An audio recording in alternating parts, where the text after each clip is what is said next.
Suamiku mengaku lembur setiap malam. Tapi aku tak menyangka siapa yang selalu menemani dia di hotel ternyata wanita yang dulu ia sebut masa lalu. Kubalas dengan aku yang berdiri di puncak kesuksesan.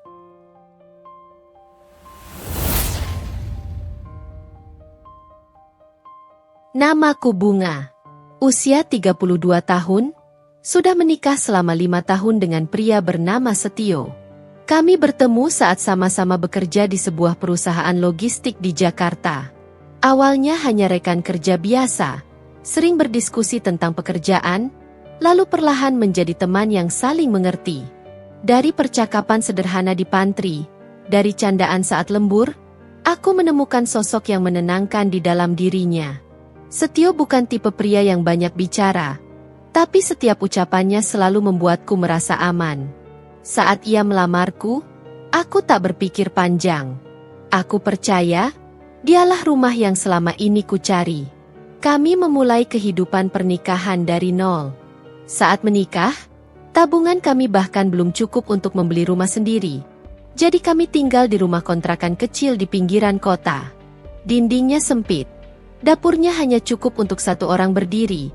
Tapi disitulah kebahagiaan pertama kami tumbuh. Aku masih ingat malam pertama setelah pindah ke rumah itu. Kami makan mie instan berdua sambil tertawa karena kompor gas tiba-tiba mati di tengah jalan. Hal-hal sederhana seperti itu yang membuatku percaya bahwa cinta tak harus mewah. Pagi itu udara masih terasa dingin ketika suara alarm ponselku berbunyi. Aku membuka mata dengan malas, menatap langit-langit kamar yang sudah akrab dengan rutinitasku selama 3 tahun terakhir. Bau kopi hitam yang mulai kuhirup setiap pagi adalah tanda bahwa hari baru dimulai. Aku bukan tipe wanita yang suka bermalas-malasan di tempat tidur, tapi akhir-akhir ini tubuhku mudah lelah. Mungkin karena pekerjaan di kantor dan urusan rumah tangga yang tak pernah berhenti. Setio selalu berangkat lebih pagi dariku. Ia bekerja di perusahaan besar yang sedang berkembang pesat, sementara aku masih bekerja di kantor kecil dengan posisi staf administrasi. Setiap pagi aku menyiapkan sarapan sederhana, nasi goreng, telur mata sapi, atau sekadar roti panggang dengan selai coklat. Aku suka melihat wajah Setio yang serius saat memeriksa berkas sambil meneguk kopi buatanku. Dalam diam, aku sering berpikir, betapa beruntungnya aku memiliki pria sebaik dia. Sayang, nanti sore aku mungkin pulang agak malam, ada rapat tambahan, katanya suatu pagi sambil merapikan dasinya. Aku mengangguk sambil tersenyum. Tidak apa-apa, aku tunggu di rumah. Tapi jangan lupa makan. Ya, aku siapkan bekal. Setio mengangguk pelan, mengambil kotak makan dari tanganku. Terima kasih, Bunga. Kamu selalu ingat segalanya. Kata-katanya sederhana, tapi selalu membuat dadaku hangat. Aku merasa menjadi istri yang berguna, seseorang yang dibutuhkan. Setelah ia pergi, aku bergegas menyiapkan diri untuk berangkat ke kantor. Perjalanan menuju tempat kerjaku tak jauh, hanya sekitar 20 menit naik motor. Sepanjang jalan aku menikmati semilir angin pagi, menyapa pedagang sayur yang sudah kukenal sejak lama. Di kantor, kehidupanku berjalan datar. Rekan-rekanku mengenalku sebagai sosok pendiam tapi ramah. Aku tak pernah banyak bicara soal rumah tangga, tapi semua orang tahu aku mencintai suamiku. Di sela jam istirahat, aku kadang mengirim pesan singkat ke Setio hanya sekadar mengingatkan agar ia makan siang. Kadang ia membalas cepat, kadang terlambat, tapi aku maklum. Pekerjaannya memang menuntut fokus tinggi. Aku tak pernah curiga, karena bagiku, kepercayaan adalah fondasi dari pernikahan. Sore hari, aku pulang lebih dulu. Rumah kami tak besar, tapi setiap sudutnya penuh kenangan. Di ruang tamu tergantung foto pernikahan kami. Aku dengan kebaya putih sederhana, Setio dengan setelan jas abu-abu yang ia pilih sendiri. Aku menatap foto itu lama, lalu mulai menyiapkan makan malam. Ayam goreng, sambal tomat, dan sayur bening kesukaan Setio. Semua kulakukan dengan perasaan senang, karena masakan itu akan disantap orang yang kucintai. Menjelang malam, ponselku bergetar. Pesan dari Setio, "Sayang, Maaf, lembur lagi ya? Ada revisi laporan mendadak. Aku menarik napas panjang. Sudah 2 hari berturut-turut ia lembur. Tapi aku berusaha memahami. Baik, hati-hati di jalan nanti. Jangan terlalu capek. Balasku singkat. Jam dinding menunjukkan pukul 10 malam. Aku duduk di sofa. Televisi menyala tapi pikiranku melayang. Aku membuka album foto digital di ponsel, melihat perjalanan kami sejak awal menikah. Foto liburan ke Jogja, ulang tahun pertama pernikahan, hingga momen sederhana seperti makan sate di pinggir jalan. Semuanya masih begitu jelas, dan aku masih bisa merasakan tawa di balik setiap gambar itu. Setio pulang hampir tengah malam. Aku menunggunya sambil setengah mengantuk di ruang tamu. Begitu pintu terbuka, aroma parfum maskulin langsung memenuhi ruangan. Ia terlihat lelah, tapi tetap sempat tersenyum padaku. "Kamu belum tidur?" tanyanya lembut sambil melepaskan sepatu. "Aku tungguin kamu." "Sudah makan?" "Sudah, tadi disiapin kantor," jawabnya cepat. Aku mengangguk tanpa curiga. Setio menuju kamar mandi untuk mandi, sementara aku menyiapkan air hangat dan handuk bersih. Setelah ia selesai, kami duduk sebentar di tepi ranjang. Ia bercerita sedikit tentang pekerjaannya, tentang klien baru yang rumit, dan tentang proyek besar yang katanya bisa menentukan karirnya. Aku mendengarkan dengan penuh perhatian, memberi semangat seperti biasanya. Tak ada nada mencurigakan dalam suaranya, tak ada perubahan sikap yang membuatku bertanya-tanya. Semua terasa normal, dan aku bersyukur untuk itu. Hari-hari berikutnya berjalan hampir sama. Setio semakin sibuk, pulang semakin malam, tapi setiap kali kutanya ia selalu punya alasan yang masuk akal. Aku belajar menerima bahwa kesibukan adalah bagian dari tanggung jawab. Aku hanya berusaha menjadi penopang yang setia, bukan penghalang. Kadang aku rindu momen ketika kami bisa menonton film bersama atau sekadar makan malam sambil bercerita. Kini hal-hal itu jarang terjadi, tapi aku masih yakin masa-masa sulit ini hanya sementara. Aku yakin, Setio bekerja keras demi masa depan kami. Demi rumah yang lebih besar, demi kehidupan yang lebih baik. Keyakinan itu yang membuatku terus kuat. Suatu pagi di akhir pekan, aku terbangun lebih dulu dari Setio. Ia masih terlelap, wajahnya tampak tenang di bawah cahaya lembut matahari yang menembus tirai. Aku menatapnya lama. Ada guratan kelelahan di sekitar matanya, mungkin karena pekerjaan. Aku mendekat, mengecup keningnya pelan. "Terima kasih sudah berjuang untuk kita," bisikku lirih, meski ia tak mendengar. Hari itu kami sempat menghabiskan waktu bersama, sekadar berjalan-jalan ke pasar tradisional. Hal sederhana, tapi bagiku sangat berarti. Setio menenteng kantong berisi sayur dan buah, aku berjalan di sampingnya sambil sesekali tertawa kecil. Orang-orang di sekitar kami memandang seolah kami pasangan bahagia, dan memang begitu adanya. Setidaknya, begitulah yang kupercaya malamnya, saat kami duduk di teras rumah, aku sempat bertanya dengan nada lembut, "Kamu nggak capek kerja terus, yo? Aku khawatir kamu kurang istirahat." Setio tersenyum kecil. "Capek sih, tapi aku senang kalau lihat kamu tenang di rumah. Rasanya semua terbayar." Jawaban itu membuat mataku terasa hangat. Aku menatap langit malam yang penuh bintang, lalu bersandar di bahunya. Dalam hati aku berdoa agar kebahagiaan ini tak berakhir. Aku ingin terus hidup seperti ini, sederhana tapi penuh kasih. Beberapa minggu kemudian, aku mulai memperhatikan perubahan kecil pada dirinya. Setio lebih sering memegang ponselnya, terkadang tersenyum sendiri, lalu buru-buru menutup layar ketika aku datang. Tapi aku menepis semua prasangka itu. Mungkin ia hanya bercanda dengan teman kantor. Aku tak mau menuduh tanpa bukti, karena aku tahu betapa mudahnya kepercayaan berubah menjadi racun bila dicampur prasangka.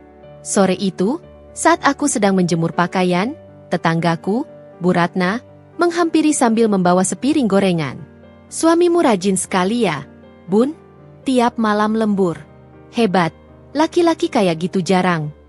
Aku tersenyum tipis, mencoba menanggapi dengan sopan. "Iya, Bu. Katanya lagi banyak proyek. Bagus kalau begitu. Tapi jangan lupa dijaga. Sekarang banyak perempuan yang suka ganggu suami orang. Aku tertawa kecil, berusaha menutup rasa tidak nyaman. Ah, suami saya nggak seperti itu, Bu. Saya percaya dia. Setelah Bu Ratna pergi, kata-katanya terus terngiang. Aku duduk lama di kursi teras, memandang jalan depan rumah yang sepi. Angin sore berembus pelan, membawa rasa dingin yang tak bisa kujelaskan. Entah kenapa, ada sesuatu di dalam diriku yang mulai resah, meski aku tak tahu apa. Malam itu Setio pulang lebih larut dari biasanya. Saat ia masuk, aku mencium aroma parfum berbeda dari biasanya. Parfum yang lebih manis, lebih lembut, seperti aroma yang biasa dipakai wanita. Tapi aku tak berani bertanya. Aku hanya berpura-pura tak menyadarinya, menyiapkan air minum hangat untuknya, lalu beranjak tidur. Di tempat tidur, aku berpura-pura tertidur ketika ia masuk kamar. Aku mendengar suara langkahnya, suara lemari dibuka, lalu keheningan panjang. Di antara sunyi itu, hatiku berdebar. Ada sesuatu yang tak bisa kupahami, tapi belum sanggup kuhadapi. Aku menarik selimut lebih tinggi, seolah bisa menyembunyikan keresahan di balik kain tipis itu. Hari-hari berikutnya aku kembali menjalani rutinitas. Tapi ada bagian dari diriku yang mulai berubah. Aku lebih sering melamun di tempat kerja, lebih sering lupa makan siang. Rekanku sempat bertanya apakah aku sakit. Tapi aku hanya tersenyum dan bilang kelelahan. Sebenarnya aku hanya bingung. Aku tidak tahu harus percaya pada apa, kenyataan yang kulihat, atau keyakinan yang selama ini kupeluk. Namun di tengah semua kegelisahan itu, aku tetap berusaha menjadi istri yang baik. Aku tidak ingin rumah tangga kami hancur hanya karena rasa curiga yang belum tentu benar. Aku tetap menyiapkan makan malam, tetap menunggu kepulangannya, dan tetap mendoakan keselamatannya setiap kali ia berangkat kerja. Aku mencoba mempercayai cinta yang kami bangun bersama. Meski perlahan, sesuatu di dalam hatiku mulai rapuh tanpa suara. Suatu pagi, aku duduk di depan cermin sambil merapikan rambut. Bayangan wajahku menatap balik, tampak lelah, tapi masih tersenyum. Di meja rias ada bingkai kecil berisi foto pernikahan kami. Aku mengambilnya, menatap lama, lalu berbisik pelan, semoga semua ini hanya perasaanku saja. Sudah hampir 2 bulan sejak Setio mulai pulang larut hampir setiap malam. Awalnya hanya sekali 2 kali seminggu, tapi kini hampir setiap hari ia mengucapkan kalimat yang sama sebelum berangkat kerja. Mungkin malam ini aku lembur lagi, sayang. Aku mendengarnya dengan senyum kecil yang kucoba pertahankan. Meski jauh di dalam hati mulai tumbuh sesuatu yang tidak bisa kujelaskan.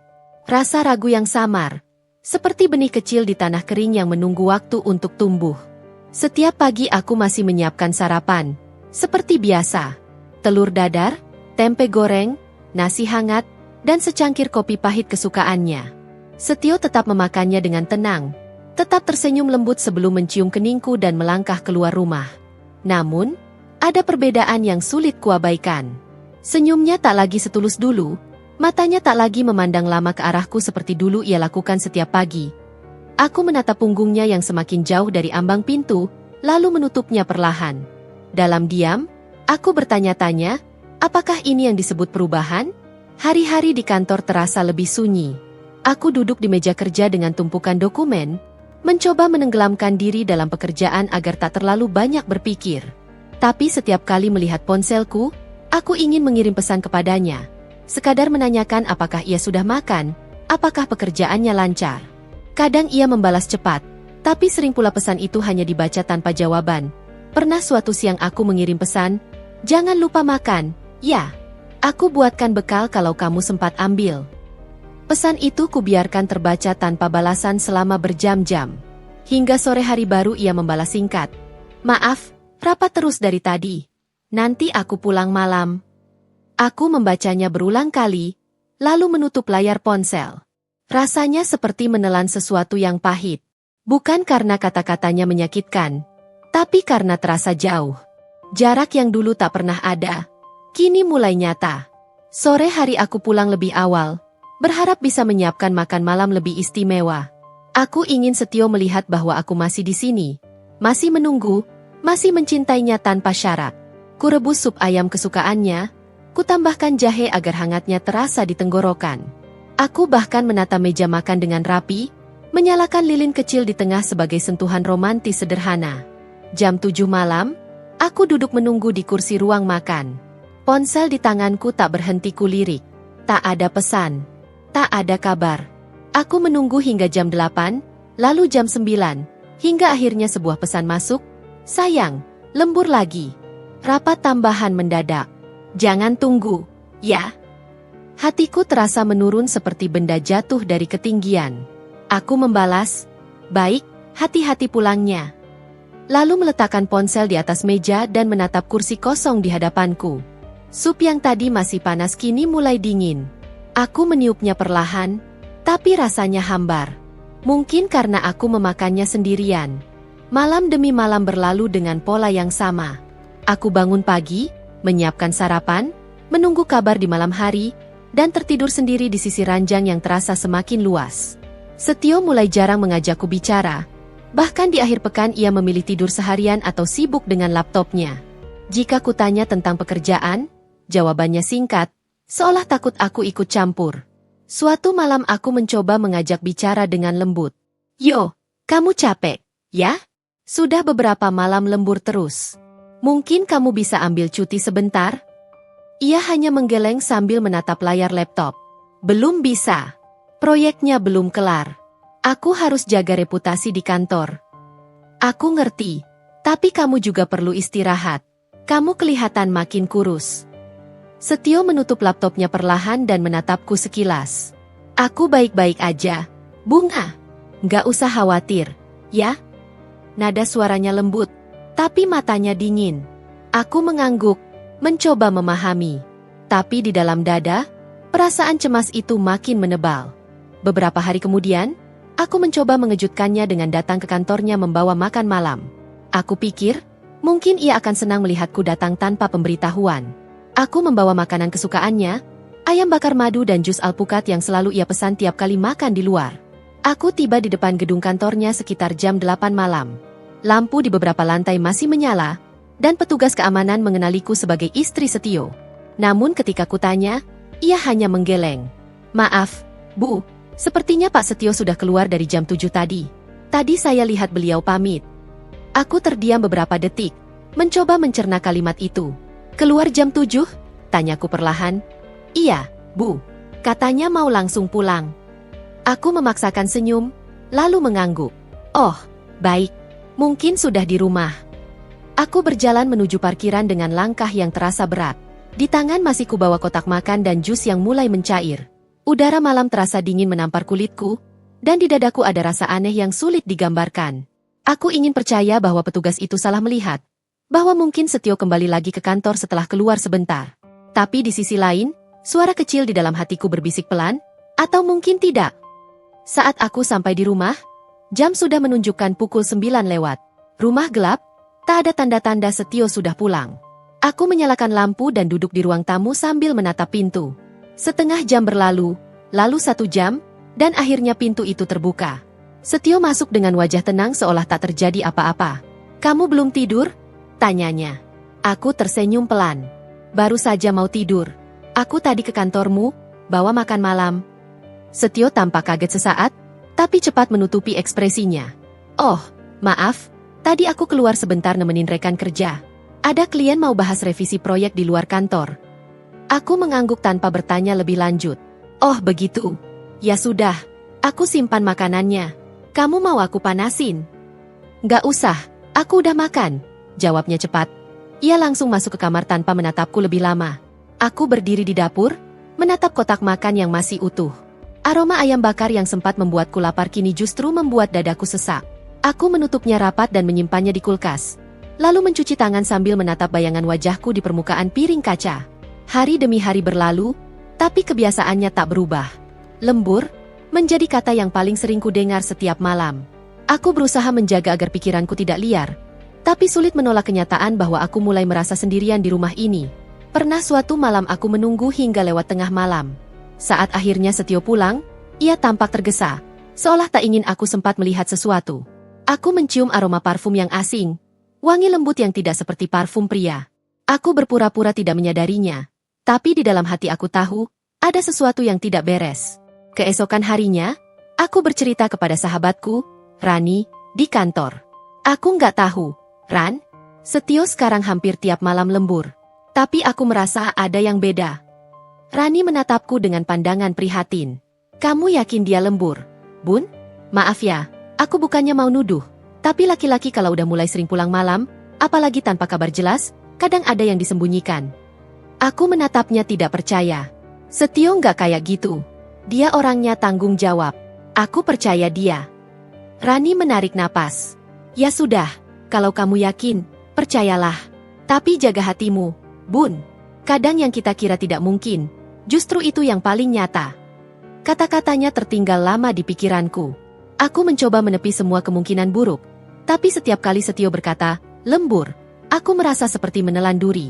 Suatu malam, aku memutuskan untuk menunggu sampai ia benar-benar pulang. Jam dinding menunjukkan pukul 1 dini hari.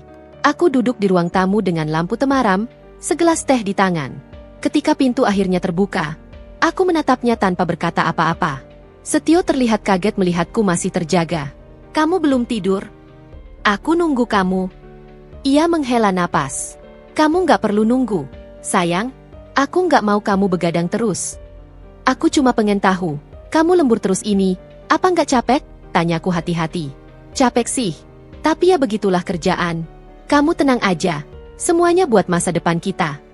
Aku menatapnya lama, mencari sesuatu di matanya. Tapi yang kulihat hanya bayangan samar dari seseorang yang dulu ku kenal. Iya, aku ngerti, jawabku akhirnya. Setio tersenyum, lalu masuk kamar. Aku tetap duduk di sofa, menatap kosong ke arah pintu yang baru saja tertutup. Ada rasa perih yang mulai tumbuh, tapi aku belum tahu harus menamainya apa. Beberapa minggu kemudian, aku mulai memperhatikan hal-hal kecil yang sebelumnya kuabaikan. Ada 2 kali Setio pulang dengan kerah kemeja sedikit beraroma parfum wanita. Pernah juga kulihat ada bekas lipstik samar di tutup gelas mobilnya. Tapi setiap kali aku ingin bertanya, suaraku tertelan oleh ketakutan. Aku takut mendengar jawaban yang akan menghancurkan semuanya. Malam itu, aku menatap jam di dinding lagi. Hampir pukul 11. Rumah sunyi, hanya suara kipas angin yang berputar pelan. Aku menatap ponsel, mencoba menunggu pesan darinya. 15 menit berlalu, lalu 30, tapi tidak ada apa-apa. Aku menarik napas dalam, menatap foto pernikahan kami di dinding. Aku tersenyum getir. Mungkin memang aku yang terlalu berharap, gumamku pelan. Aku berjalan ke dapur, menuangkan air putih ke gelas, dan menatap pantulan diriku di jendela kaca. Wajahku tampak lebih pucat dari biasanya. Rambutku kusut, mataku sayu. Aku mencoba tersenyum, tapi senyum itu terasa asing. Saat aku kembali ke ruang tamu, suara kunci pintu terdengar.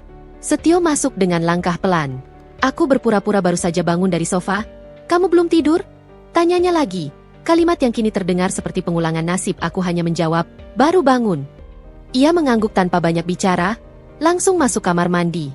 Ketika pintu kamar mandi tertutup, aku melihat ponselnya di meja.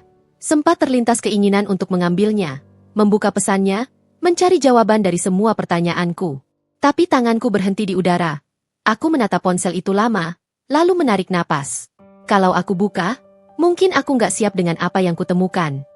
Malam itu aku tidur tanpa berkata apa-apa lagi. Tapi dalam tidurku yang gelisah, pikiranku penuh dengan bayangan. Wajah Setio yang tersenyum samar, aroma parfum yang asing, dan kata, lembur, yang kini terdengar seperti kebohongan paling halus yang pernah kudengar dalam diam. Aku tahu, sesuatu sedang berubah. Tapi aku belum tahu seberapa besar luka yang akan datang. Aku masih ingat sore itu, ketika aku pulang dari kantor lebih awal. Hujan baru saja berhenti, meninggalkan aroma tanah yang khas. Langit terlihat sendu, seolah meniru perasaanku yang entah kenapa terasa gelisah sejak pagi. Biasanya aku pulang pukul 6, tapi kali ini aku memutuskan untuk pulang lebih cepat, dengan alasan yang bahkan tak bisa kujelaskan. Rumah tampak sepi saat aku membuka pintu. Tak ada suara televisi, tak ada aroma masakan, tak ada tanda-tanda kehidupan. Aku menatap ruang tamu yang rapi, sofa abu-abu yang baru kami beli 2 bulan lalu masih tampak bersih seperti baru. Tapi entah kenapa keheningan itu terasa dingin dan menyesakan. Aku memutuskan untuk menelepon Setio. Nomornya masih tersimpan dengan nama yang sama, Suamiku Hati Merah 2. Sebuah nama yang dulu kubuat dengan senyum lebar dan perasaan bangga.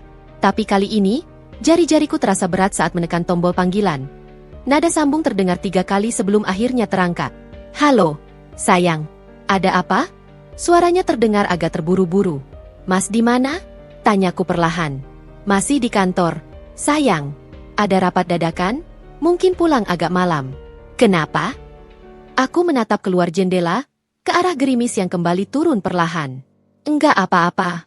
Aku cuma nanya aja." Kamu udah makan?" "Belum. Aku mau masak dulu." "Ya udah, jangan lupa makan, ya.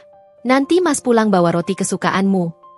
Aku tersenyum kecil, meski ada sesuatu di dalam dada yang terasa ganjil. "Iya, Mas." Telepon ditutup, tapi kata-katanya bergema cukup lama di telingaku. Aku tahu nada suaranya, aku mengenalnya lebih dari 6 tahun. Setio jarang berbicara seolah sedang menutupi sesuatu, tapi hari ini ada sesuatu dalam suaranya yang terdengar. Terlalu berhati-hati. Aku mencoba menepis pikiran buruk itu. Kupaksakan langkahku ke dapur, mengambil bahan masakan dan mencoba membuat tumis ayam kesukaannya. Tapi saat kuaduk bumbu di wajan, aku menyadari sesuatu.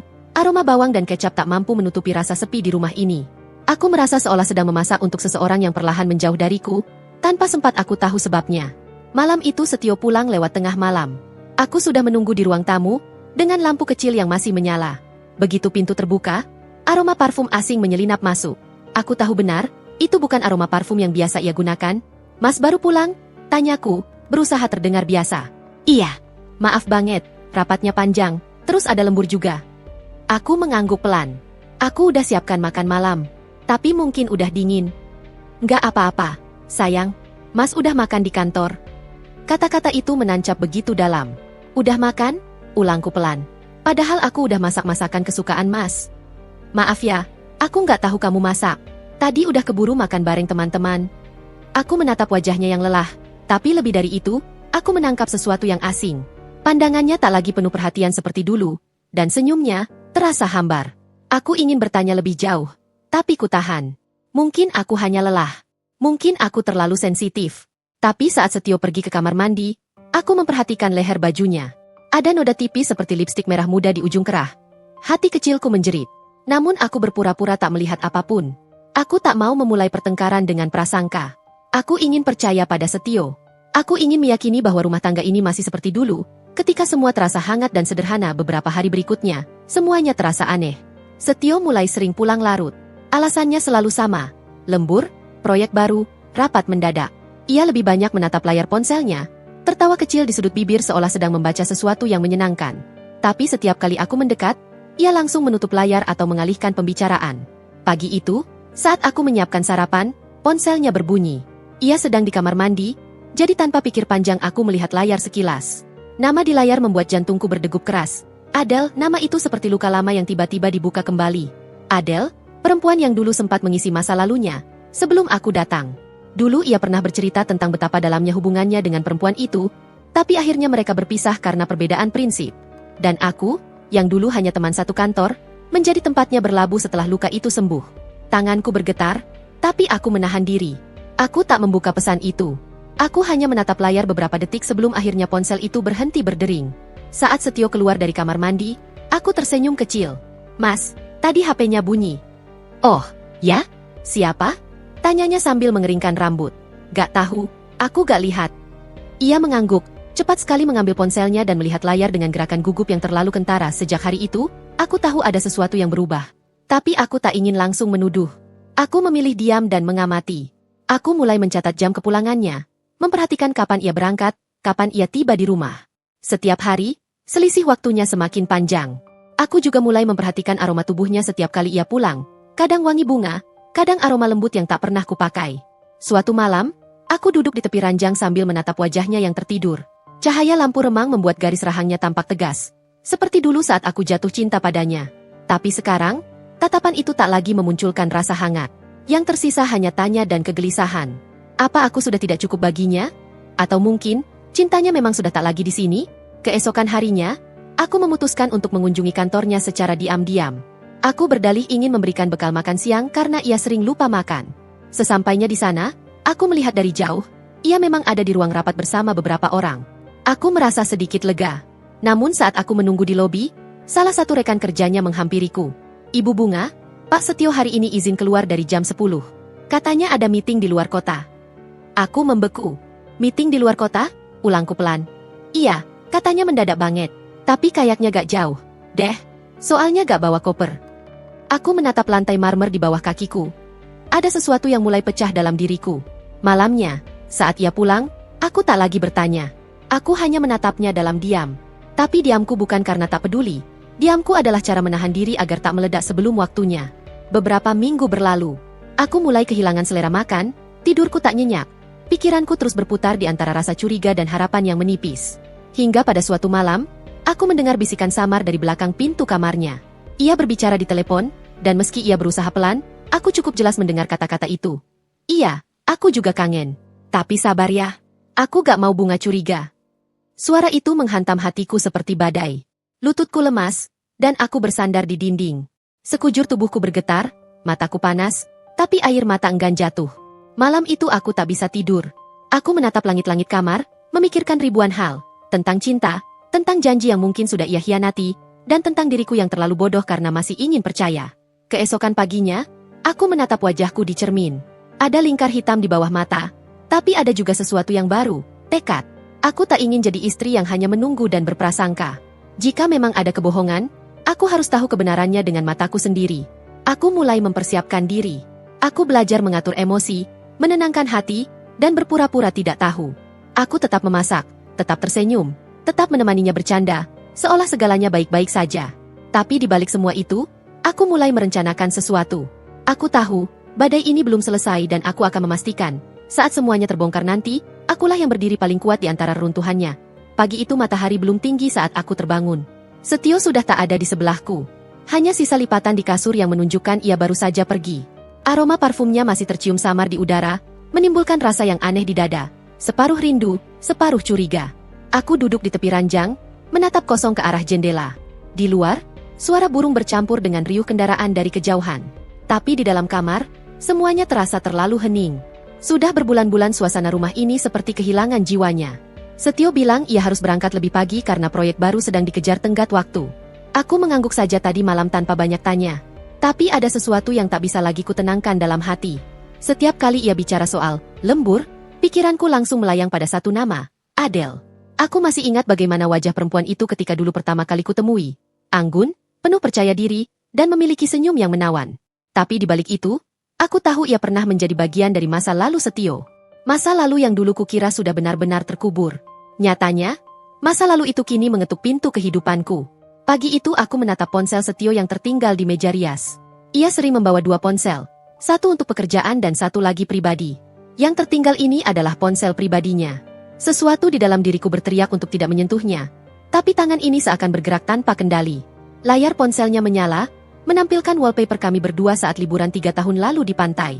Aku hampir menangis melihat gambar itu. Kami tampak bahagia, seolah cinta kami tak akan pernah pudar. Ku ketikkan kode sandinya, tanggal pernikahan kami. Ponsel terbuka tanpa hambatan. Nafasku tercekat. Ada percakapan terakhir di WhatsApp, paling atas, dengan nama yang disamarkan. Tanganku bergetar ketika ku buka pesan itu. Kalimat pertama yang muncul menusuk perasaanku seperti pisau dingin. Terima kasih untuk semalam. Aku gak nyangka, kamu masih sehangat dulu. Pesan itu dikirim semalam, tepat saat ia bilang sedang lembur. Kurasakan dunia berhenti berputar sejenak. Aku membaca ulang pesan itu berkali-kali, berharap mataku salah lihat, berharap otakku salah menafsirkan. Tapi tidak, itu jelas-jelas bentuk pengkhianatan. Aku menatap cermin di depanku. Wajahku tampak pucat, mataku memerah, dan bibirku bergetar. Jadi ini yang kamu sebut lembur, Mas? Bisikku lirih tanpa sadar, air mata jatuh satu persatu. Namun di balik peri itu, muncul kekuatan aneh yang membuatku kembali tegak. Aku tak akan menangis lebih lama. Aku harus tahu sejauh apa kebohongan ini berjalan. Hari itu juga aku memutuskan untuk mengikuti langkah Setio. Aku mengambil cuti dari kantor tanpa memberitahu siapapun. Aku tahu hari itu ia mengaku akan lembur di kantor. Aku ingin melihat sendiri di mana kantor itu berada malam nanti. Sepanjang siang aku menyiapkan diri. Kupastikan mobilku penuh bensin, dan kubawa pakaian hangat karena mungkin harus menunggu lama. Aku juga membawa kamera kecil yang biasa kupakai untuk pekerjaan, hanya untuk berjaga-jaga. Menjelang sore, Setio pulang sebentar ke rumah, mengganti baju, lalu bergegas pergi. Ia mencium keningku sekilas, seperti biasa, tapi ciuman itu terasa dingin dan terburu-buru. Mas lembur lagi? Tanyaku tenang. Iya, sayang. Besok ada presentasi ke klien besar, jadi malam ini harus disiapin. Aku hanya tersenyum. Hati-hati di jalan, Mas. Mobilnya meluncur keluar halaman, dan aku menghitung waktu sebelum mengikuti dari jarak aman. Mobilku kubawa perlahan, menjaga jarak beberapa kendaraan di belakangnya. Di lampu merah, aku melihatnya menoleh sebentar ke kaca spion. Aku menunduk cepat, berpura-pura sibuk dengan ponsel. Ketika lampu hijau menyala, aku kembali mengikuti. Beberapa kilometer kemudian, mobilnya berbelok ke arah hotel yang terletak agak jauh dari pusat kota. Hatiku berdegup kencang, hampir membuatku sulit bernapas. Aku mengenali hotel itu, tempat kami pernah menginap saat ulang tahun pernikahan pertama dulu. Mobilnya masuk ke area parkir, dan aku menghentikan mobil beberapa ratus meter dari sana. Dari balik kaca, kulihat Setio turun, mengenakan kemeja biru muda yang rapi. Ia terlihat menunggu seseorang di depan pintu hotel. Tak lama, sebuah mobil putih berhenti. Dari dalam keluar seorang wanita dengan rambut panjang bergelombang, mengenakan gaun lembut warna krem. Bahkan dari kejauhan aku tahu siapa dia. Wanita itu tersenyum lebar, dan Setio menatapnya dengan tatapan yang dulu hanya milikku. Mereka berdua berjalan berdampingan masuk ke dalam hotel. Kurasakan tubuhku kaku. Jantungku berdetak keras, bukan karena cinta, tapi karena amarah yang tertahan. Aku ingin berlari, menerobos ke dalam dan menampar keduanya. Tapi aku tahu, itu bukan waktunya. Aku butuh bukti, bukan letupan emosi. Aku menunggu di dalam mobil selama hampir 2 jam. Setiap menit terasa seperti jarum yang menusuk kulitku. Sekitar pukul 10 malam, kulihat lampu di salah satu kamar lantai 4 menyala. Entah kenapa instingku mengatakan mereka ada di sana. Aku mencoba menenangkan diri. Kutarik napas panjang, lalu menatap langit malam yang mulai berawan. Kau pikir aku akan tetap diam, Mas? Gumamku. Aku akan buktikan semuanya. Keesokan paginya, aku kembali ke hotel itu dengan alasan mencari ruang rapat untuk acara kantorku. Resepsionis yang ramah memberitahuku bahwa semalam Setio memang memesan kamar dengan nama perusahaannya. 1 kamar deluxe untuk 2 orang. Aku berterima kasih dengan senyum tenang, meski hatiku seperti ditusuk ribuan pisau. Hari-hari berikutnya aku mulai mengumpulkan semua jejak. Kutemukan struk restoran yang tak pernah ia tunjukkan, nota parkir dari tempat yang jauh dari kantornya, dan pesan-pesan yang kadang ia hapus tapi masih tersisa di cadangan ponsel. Semua itu mulai membentuk pola kebohongan yang sama. Aku tak lagi menangis seperti sebelumnya. Air mata sudah habis. Yang tersisa hanya kekuatan dingin di dalam dada. Aku tahu aku sedang menghadapi badai besar, tapi aku juga tahu aku tidak boleh goyah. Suatu malam, saat ia kembali dengan wajah lelah dan aroma parfum asing di bajunya, aku memutuskan untuk mencoba berbicara. Mas, kataku lembut saat ia baru saja duduk di sofa. Kamu bahagia? Ia menatapku bingung. Maksudmu? Aku cuma nanya. Kamu bahagia dengan hidup kita sekarang? Setio menghela napas, lalu tersenyum kecil. Tentu aja, sayang. Kenapa nanya gitu? Aku menatapnya tajam. Aku cuma takut mungkin aku bukan lagi alasan kamu pulang setiap malam. Ia terdiam. Matanya berkedip pelan, lalu ia tersenyum lagi. Senyum yang terlalu tenang untuk seseorang yang tidak bersalah. Bunga, kamu kebanyakan mikir. Aku lembur beneran, sayang. Jangan overthinking, ya. Kata-kata itu seperti racun yang dibungkus madu. Aku hanya mengangguk, tapi di dalam hati aku tahu, ia tak sadar bahwa kebohongannya sudah bukan rahasia lagi. Malam itu, saat ia tidur, aku duduk di tepi ranjang dan menatap wajahnya. Aku mencoba mengingat semua momen yang pernah kami lalui. Perjuangan membangun rumah, tawa kecil di dapur, pelukan di hari ulang tahun. Semua kenangan itu terasa jauh, seperti potongan film lama yang tak lagi bisa kusentuh. Aku tahu aku harus kuat. Jika aku ingin menegakkan harga diriku, aku tidak bisa hanya menangis dan menunggu. Aku harus mempersiapkan diri, memperbaiki karierku, dan berdiri di atas kakiku sendiri. Hari demi hari, aku mulai mengalihkan fokusku pada pekerjaan. Aku bekerja lebih keras, mengambil proyek tambahan, dan memperluas koneksi. Aku tak mau lagi bergantung pada siapapun, apalagi pada pria yang sedang menertawakan kesetiaanku di belakangku. Setiap kali Setio bilang, lembur, aku hanya tersenyum dan menjawab, hati-hati di jalan, Mas. Tapi jauh di dalam hatiku, aku menyiapkan langkah balasan yang perlahan mulai kubangun. Balasan yang tak dengan amarah, tapi dengan kekuatan yang akan membuatnya menunduk suatu hari nanti. Aku tahu waktu akan membawaku ke titik itu. Saat dimana semua kebohongan akan terbongkar, dan aku yang pernah ia remehkan akan berdiri di puncak tanpa perlu menghancurkan apapun. Karena luka yang sesungguhnya, tak selalu terlihat dari air mata, kadang justru dari keheningan yang sedang menyiapkan kemenangan. Sejak malam itu, Bunga tak pernah benar-benar tidur nyenyak. Setiap kali Setio berkata akan lembur, hatinya seperti disayat sesuatu yang tak tampak. Ia tidak lagi menerima alasan lembur itu begitu saja. Ada rasa curiga yang perlahan tumbuh, seperti benih kecil yang mulai menembus tanah kering dan ingin menunjukkan kebenaran di balik permukaan yang tampak tenang. Hari itu, langit mendung sejak pagi. Bunga sedang menyiapkan sarapan ketika ponsel Setio yang tertinggal di meja berdering. Ia tak berniat mengintip awalnya. Tapi ketika melihat nama, AR, muncul di layar, langkahnya membeku. Ia tahu, Setio tak punya rekan kerja bernama itu. Dan entah kenapa, inisial itu terasa sangat familiar. Dengan tangan gemetar, ia mendekat, tapi ponsel itu berhenti berdering. Ia menatap layar beberapa detik, lalu meletakkannya kembali di atas meja. Napasnya tak beraturan. Pikirannya melayang pada masa lalu, nama itu. Adel Rahma.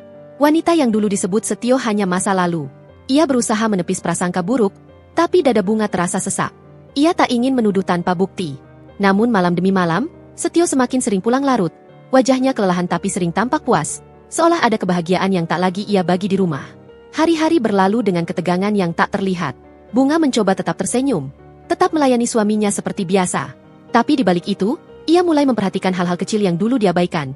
Parfum asing di kemeja Setio, bekas lipstik samar di kerah, hingga sisa tanda tangan di nota restoran yang bukan milik perusahaan tempat suaminya bekerja. Suatu sore, setelah Setio berangkat dengan alasan lembur lagi, Bunga duduk lama di ruang tamu. Ia menatap jam dinding yang berdetak lambat. Hatinya berbisik lirih, aku harus tahu. Keesokan harinya, Bunga memutuskan untuk pergi ke kantor suaminya. Ia membawa kue buatan sendiri, berpura-pura ingin memberi kejutan. Tapi ketika sampai di sana, resepsionis menyapanya dengan sopan dan berkata, "Maaf, Bu, Pak Setio tidak masuk hari ini. Beliau izin sejak pagi." Bunga menahan diri agar wajahnya tetap tenang. Ia berterima kasih singkat lalu keluar dari gedung itu dengan langkah pelan. Di luar, udara panas menusuk kulit, tapi tubuhnya justru terasa dingin. Ada sesuatu yang mencengkeram jantungnya kuat-kuat. Ia berjalan tanpa arah. Hingga tiba-tiba matanya tertuju pada papan besar bertuliskan Hotel El Royal di seberang jalan. Otaknya menolak berpikir jauh, tapi hati kecilnya berteriak, kesanalah dia. Namun Bunga tidak langsung melangkah ke sana. Ia sadar, tuduhan tanpa bukti akan sia-sia. Maka malam itu, ia memutuskan untuk memanggil seseorang yang dulu pernah membantu perusahaan ayahnya. Seorang kenalan lama bernama Dimas, yang kini bekerja sebagai konsultan keamanan dan kadang menyelidiki perselingkuhan klien. "Dimas, aku butuh bantuanmu," suara Bunga bergetar di ujung telepon. "Bunga? Sudah lama sekali kau tak menghubungiku. Ada apa?" "Aku butuh seseorang untuk mengikut Setio, suamiku. Aku takut ada yang disembunyikan." Dimas terdiam sejenak, lalu menjawab pelan, "Kau yakin ingin tahu? Kebenaran kadang lebih menyakitkan dari dugaan." Bunga menarik napas panjang. "Aku lebih takut hidup dalam kebohongan." Dalam waktu 2 hari, Dimas mengabari kalau penyelidikan sudah dimulai. Bunga hanya perlu menunggu. Tapi waktu berjalan lambat. Setiap kali ponselnya bergetar, ia merasa jantungnya berhenti berdetak sejenak. Dan malam itu, pesan dari Dimas datang, "Aku punya sesuatu untukmu, tapi siapkan hatimu dulu." Bunga memegang ponselnya erat. Tangannya bergetar, "Kirimkan saja." Balasnya singkat beberapa menit kemudian, sebuah foto masuk. Dalam foto itu, Setio terlihat duduk di restoran hotel bersama seorang wanita berambut panjang, memakai gaun berwarna krem, wajahnya menunduk, tapi Bunga tak butuh waktu lama untuk mengenalinya. Adel, wanita yang dulu dengan penuh penyesalan disebut suaminya hanya masa lalu. Wanita yang dulu katanya sudah menikah dan pindah keluar kota. Sekarang, duduk manis di seberang suaminya dengan tatapan yang tak asing, lembut, hangat, dan penuh kenangan. Air mata Bunga jatuh tanpa bisa ditahan. Ia menggenggam ponselnya kuat-kuat hingga buku jarinya memutih. "Jadi ini lemburmu, Setio," bisiknya lirih. Beberapa hari berikutnya, Bunga tidak langsung menegur. Ia menahan diri, mengamati lebih jauh, memastikan semua benar. Dimas kembali mengirimkan beberapa foto. Mereka keluar dari hotel yang sama pada malam hari, masuk ke mobil Setio, berpelukan di parkiran sebelum berpisah. Setiap bukti yang datang, seperti belati yang menembus lebih dalam ke dada Bunga. Tapi di balik luka itu, perlahan muncul sesuatu yang lain, tekad. Ia tidak akan meledak, tidak akan menjerit. Ia akan tenang. Karena dari ketenangan itulah kekuatan akan lahir. Pagi berikutnya, Bunga mulai mengubah dirinya. Ia menatap cermin lama-lama, melihat wajah yang dulu selalu tampak letih. Kini ia ingin menata ulang semuanya. Penampilan, semangat, bahkan masa depannya. Ia tahu, jika ia terus larut dalam kesedihan, maka ia hanya akan menjadi korban dalam kisah hidupnya sendiri. Hari itu, ia mulai mencari peluang kerja. Dulu sebelum menikah, Bunga adalah lulusan ekonomi dengan nilai bagus. Tapi setelah menikah, Setio meminta agar ia fokus di rumah saja. Kini, ia membuka kembali pintu yang dulu ditutup atas nama cinta. Ia mengirim beberapa lamaran, mengikuti wawancara, dan akhirnya diterima di sebuah perusahaan ekspor besar sebagai staf keuangan. Gajinya tak besar, tapi cukup membuatnya merasa hidup kembali. Ia bekerja keras, belajar banyak, dan dalam beberapa bulan saja, Atasannya mulai mempercayakan tanggung jawab lebih besar padanya. Sementara itu, Setio semakin jarang di rumah. Ia merasa Bunga tetap seperti dulu, penurut dan diam. Ia tidak tahu bahwa di balik senyum tenang istrinya, ada badai yang sedang tumbuh perlahan. Suatu malam, saat Setio bersiap pergi dengan alasan lembur lagi, Bunga menghampirinya sambil tersenyum lembut. "Mas, kamu nggak capek? Lembur terus setiap malam," ucapnya lembut. Setio hanya terkekeh kecil. "Namanya juga kerja, Bun. Kalau mau hasil besar, harus rela waktu tidur berkurang." Bunga menatapnya dalam. "Aku percaya kok. Mas kerja keras untuk masa depan kita." Setio mencium keningnya cepat, lalu pergi tergesa. Tapi ia tak tahu, malam itu Bunga sudah menugaskan Dimas untuk mengikuti kemanapun suaminya pergi. Beberapa jam kemudian, Dimas mengirim pesan lagi. Mereka menginap di kamar yang sama. "Bunga, aku lihat sendiri." Bunga menutup matanya. Ada perih yang tak bisa didefinisikan. Tapi kali ini, air matanya tak jatuh. Ia hanya diam. Lalu perlahan membuka matanya dengan tatapan tajam. "Baik, aku sudah tahu semua." Keesokan paginya, ia memutuskan untuk menata langkah baru. Ia mulai menabung, memperluas jaringan kerja, belajar bisnis kecil-kecilan dengan bantuan rekan-rekannya di kantor. Ia menyimpan setiap rupiah dengan hati-hati. Ia tahu, suatu hari nanti, ia harus berdiri tanpa bergantung pada siapapun. Dalam diam, ia mempersiapkan dirinya. Bukan untuk membalas dendam dengan emosi, tapi untuk membuktikan, ia bisa lebih dari sekadar istri yang ditinggal lembur setiap malam. Hari demi hari berjalan. Setio masih dengan kebohongannya. Tapi Bunga kini bukan lagi wanita yang sama. Ia lebih kuat, lebih tenang, lebih matang. Ia belajar tersenyum bahkan ketika hatinya berdarah. Karena ia tahu, senyum itu akan menjadi tameng terakhir sebelum waktunya tiba. Saat kebenaran akhirnya akan berdiri di hadapan mereka tanpa bisa disembunyikan lagi. Dan malam itu, ketika Setio pulang larut seperti biasa, Bunga hanya berkata pelan, "Mas, nanti kalau ada waktu, aku ingin bicara. Tapi nggak sekarang. Aku tahu kamu pasti capek." Setio mengangguk sambil tersenyum samar. "Iya, nanti aja ya." Bunga menatap punggungnya yang menjauh ke kamar. Dalam hati, ia berbisik, "Nanti, Mas. Saat waktunya tiba, aku akan bicara. Tapi bukan sebagai istrimu yang menunggu di rumah, melainkan sebagai wanita yang akan berdiri di puncak yang tak pernah kau sangka." Pagi itu, Bunga berdiri di depan cermin lebih lama dari biasanya. Tatapannya tajam namun tenang. Wajah yang dulu sering menampakkan kesedihan kini terlihat tegar. Ia mulai terbiasa menata diri sebelum berangkat kerja, mengenakan pakaian rapi, sedikit sentuhan bedak dan lipstik, cukup untuk menunjukkan percaya diri tanpa berlebihan. Sudah 2 bulan berlalu sejak ia mengetahui perselingkuhan Setio dan Adele. Selama itu, ia tak berkata apapun. Ia membiarkan keduanya merasa aman di balik kebohongan yang mereka ciptakan. Tapi diam bukan berarti menyerah. Diam itu adalah cara Bunga mengamati, menyiapkan, dan menyusun langkah. Di kantor, Bunga kini menjadi sosok yang mulai diperhitungkan. Rekan kerjanya sering meminta pendapatnya soal laporan keuangan, bahkan manajernya, Pak Ferry, beberapa kali mempercayakan proyek penting kepadanya. Ketenangannya menghadapi tekanan membuat banyak orang menghormatinya. Ia tak banyak bicara, tapi ketika berbicara, kata-katanya selalu tepat sasaran. Suatu hari, selepas rapat panjang, Pak Ferry menghampirinya. "Bu Bunga, saya ingin ajak Anda ikut proyek baru kita. Perusahaan ekspor dari Jepang tertarik kerjasama. Saya butuh seseorang yang bisa dipercaya mengatur laporan dan komunikasi awal." Bunga sedikit terkejut, tapi segera mengangguk sopan. "Saya siap, Pak, kalau memang Bapak percaya pada saya." Pak Ferry tersenyum. "Justru karena saya percaya, saya pilih Anda." Pekerjaan itu menjadi titik awal perubahan besar dalam hidupnya. Ia mulai sering diundang ke pertemuan luar kota, belajar bernegosiasi, mengatur strategi, hingga memimpin tim kecil. Setiap keberhasilan kecil terasa seperti pembuktian bahwa dirinya mampu tanpa harus bergantung pada siapapun, bahkan tanpa Setio.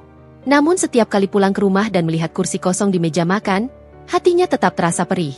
Setio masih dengan alasan lembur. Terkadang ia datang dini hari, terkadang tidak pulang sama sekali. Jikapun pulang, selalu dengan wajah lelah, mencium pipinya cepat, lalu tidur tanpa banyak bicara. Suatu malam, saat Bunga menatap layar laptop menyelesaikan laporan, Setio masuk kamar sambil melepas jasnya. "Kamu masih kerja aja? Udah malam, Bun." Bunga menoleh sebentar dan tersenyum kecil. "Aku lagi kejar target, Mas. Besok harus presentasi." Setio duduk di pinggir ranjang, melepas sepatu. Kamu sekarang sibuk banget. Yah, dulu nggak pernah kayak gini.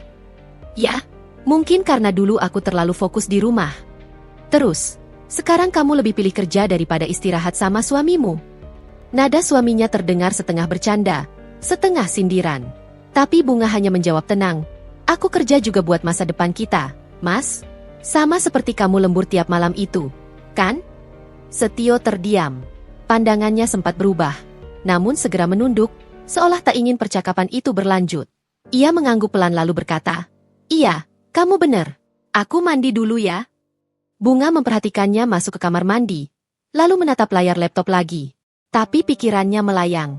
Kata-kata tadi, masa depan kita, terasa ironis. Karena yang bekerja keras menjaga rumah tangga ternyata hanya dirinya seorang. Beberapa minggu kemudian, proyek yang ia tangani berjalan sukses. Pihak Jepang sangat puas dengan hasilnya, dan manajemen pusat memberi bonus serta promosi jabatan. Kini, Bunga menjadi kepala keuangan cabang. Posisinya membuat banyak orang menghormatinya, termasuk pejabat dari luar kantor yang mulai mengenalnya. Namun kesuksesan itu tidak datang tanpa harga. Jadwalnya semakin padat, dan kadang ia harus pulang malam. Anehnya, Setio justru mulai memperhatikan.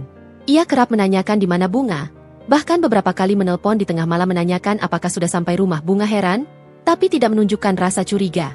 Ia hanya menjawab singkat, "Aku baik-baik aja, Mas. Kamu nggak usah khawatir." Perubahan itu tak berhenti di situ. Suatu pagi, Setio menatap istrinya yang bersiap kerja. "Sekarang kamu kelihatan beda banget, Bun. Lebih segar, lebih percaya diri. Aku seneng lihatnya." Bunga tersenyum tipis. "Terima kasih, Mas. Tapi, kamu nggak lupa sama rumah, kan?" "Nggak akan. Aku masih istrimu, Mas. Tapi aku juga punya diriku sendiri." Kalimat itu membuat Setio diam beberapa saat. Ia menatap Bunga lama, seolah ada sesuatu yang ingin dikatakan tapi urung keluar. Hari demi hari, perubahan itu makin jelas. Bunga kini sering mendapat undangan seminar bisnis, kadang diminta mengisi materi. Dalam setiap kesempatan, ia membawa nama perusahaannya dan membuktikan diri lewat hasil nyata. Ia tidak lagi takut berdiri di depan banyak orang. Ia telah menemukan kembali versi dirinya yang dulu hilang setelah pernikahan. Sementara itu, Dimas, orang yang dulu membantunya memantau Setio, tetap setia mengabari jika ada hal baru. Namun akhir-akhir ini, laporan Dimas makin jarang masuk. Seolah Setio dan Adel mulai berhati-hati. Suatu sore, Dimas datang ke rumahnya tanpa kabar. "Aku cuma mau pastikan kamu baik-baik aja," ucapnya. Bunga mempersilakan masuk. "Aku baik. Sudah lama ya, kita nggak ketemu." Dimas menatapnya serius. "Aku lihat kamu makin kuat, Bunga.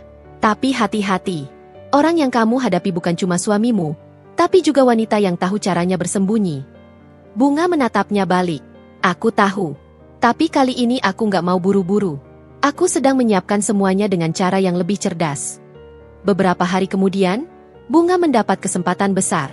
Direktur perusahaan memintanya ikut ke Jakarta untuk menghadiri konferensi internasional. Di sana, ia berkenalan dengan banyak orang penting, termasuk seorang pengusaha sukses bernama Raditya, pemilik jaringan perusahaan ekspor besar di Asia Tenggara. Raditya terkesan dengan kemampuan dan profesionalisme Bunga. Dalam pertemuan itu, ia berkata, "Saya jarang melihat orang yang bisa bekerja seimbang antara ketenangan dan ketegasan seperti Anda. Kalau suatu hari Anda ingin membangun bisnis sendiri, saya dengan senang hati akan membantu." Ucapan itu menancap dalam di benak Bunga. Sejak malam itu, benih mimpi baru tumbuh dalam pikirannya. Ia mulai memikirkan kemungkinan untuk berdiri di atas kaki sendiri, bukan hanya sebagai karyawan, tapi sebagai pemimpin. Ketika ia kembali ke rumah, Setio menyambutnya dengan wajah datar. "Kamu kelihatan senang banget. Dapat bonus lagi, ya?" Bunga menaruh tasnya, lalu menjawab pelan, "Bukan bonus, Mas. Tapi kesempatan." "Kesempatan apa?" "Kesempatan untuk naik lebih tinggi." Setio terkekeh singkat. "Kamu nggak takut ketinggian, Bun?" Bunga menatapnya tanpa senyum. "Tidak, Mas. Yang aku takut justru kalau terus berada di bawah orang yang salah." Setio tak menjawab. Ia hanya menatap Bunga lama, lalu berjalan pergi. Tapi malam itu, Bunga sadar ada perubahan di mata suaminya. Rasa khawatir, juga ego yang perlahan terusik. Beberapa hari kemudian, Bunga mulai membangun rencana kecil-kecilan. Ia menyisihkan sebagian tabungannya, berkonsultasi dengan Dimas dan beberapa rekan bisnisnya untuk memulai usaha impor kecil.